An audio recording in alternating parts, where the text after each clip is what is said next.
Now, this is your latest book, Paul's Ancient Hebrew Thessalonian Epistles. And, of course, it came down to us in the Greek language and then translated into English. But people are concerned, don't want to tamper with translations. We might lose the real meaning, and so forth and so on. And I'm sure you're very conscious of that. But what you're doing is essentially showing people what was believed at various times down through the church age. Right. And giving us, I think, a little insight that we might not have had. Mm-hmm. We're living in a time, Ken, when there's just a lot of discussion about the rapture of the church, about the disposition of the church at the end of the church age. Just a lot of discussion. And, of course, Prophecy Watchers is right in the middle of that discussion. Our guests that we invite in to discuss their books and their ideas. It's fascinating because there are two things going on in the mind of a Christian. There is Jesus is coming soon. On the other side, I don't want to leap ahead and get too far ahead of myself and get too enthusiastic about just how soon he is coming. So there's this counterbalance in discussion that goes on in prophetic studies. And you've been right in the middle of that for years. Mm-hmm.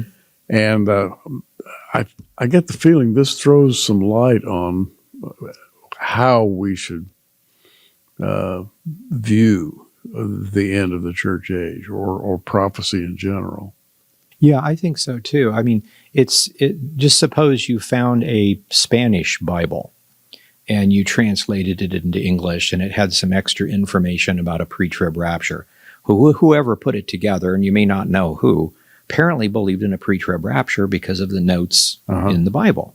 And so in this case, that's basically what we've done from Hebrew, but because of the way it's written and the extra clauses from other things, we know that it dates at least in the early 2nd century. So if you had a Bible that goes back that far, that's what's really interesting to look at it. So people have been excited about the second coming and the rapture and the millennial reign for almost 2,000 years. I'm going to read 1 Thessalonians 4:14. For if we believe that Jesus died and rose again, even so, them which sleep in Jesus will God bring with him. Now that's the good old King James. Mm-hmm. And you have found another translation. In other words, another translation into the native language of the speakers at the time. And read that one, the same version. Yeah, it's interesting because a lot of my post-trib friends would quote this and say, see, when Jesus comes back, he's going to bring people with him. That's the second coming, so that means it's a post-trib rapture. And I never really had a argument for that because it says what it says, But in the Hebrew, it says, if we believe Jesus died and rose again, we also believe that those who sleep in Jesus, God will raise in his presence. So basically the same idea, but to say that God will raise them in his presence or before him, to be a part of the family, as opposed to bringing them with him. It's a small change in the text, but it really goes a long way to showing a pre-trib rapture as opposed to a possible post-trib rapture. And again, in 1 Thessalonians 4:14, if we believe that Jesus died and rose again, even so them also which sleep in Jesus will God bring with him. Which is a very visual kind of an idea, a very visual picture there of Jesus bringing them, those who have been resurrected, bringing that they will come with him. Now, that's fascinating. Mm-hmm. And again, you Let's talk a little bit about what you have done over the years, because a lot of people might not understand exactly the methodology that you use. You have gone back and into scripts and scrolls that nobody ever reads, or and nobody knows about. And where did you start doing all this? Because it's fascinating to me. Most people would have said, that's a lot of hard work. I don't know whether I want to do that or not. Well, it is, but if you're extremely curious like I am, you can't not do it.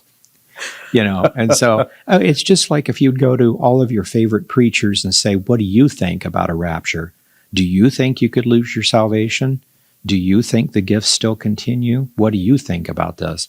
And most of us would do that and take almost all of them, except for that one guy who's a little weird anyway, all say the same thing. And that's kind of the same thing I did. I started with the church fathers, assuming that if we start with the apostles' disciples, that knew them, that worked with them for years, like Polycarp and these guys, and if they wrote things and said, basically, it's a pre-trib rapture, or it's this, or it's that, and they all kind of said the same thing, those that mentioned it, then you have a body of evidence showing that's the proper interpretation. And then when you go back to the Dead Sea Scrolls, which is before the New Testament, and they start saying the same thing about there's the Messiah is God incarnate, he comes to die for our sins, here's the date in which it happens, it starts a new age called the Age of Grace, and just, all this other stuff, then they knew about this stuff before the New Testament. And it's just really fascinating. It makes a much better, clearer picture of proper doctrine that we can trust in.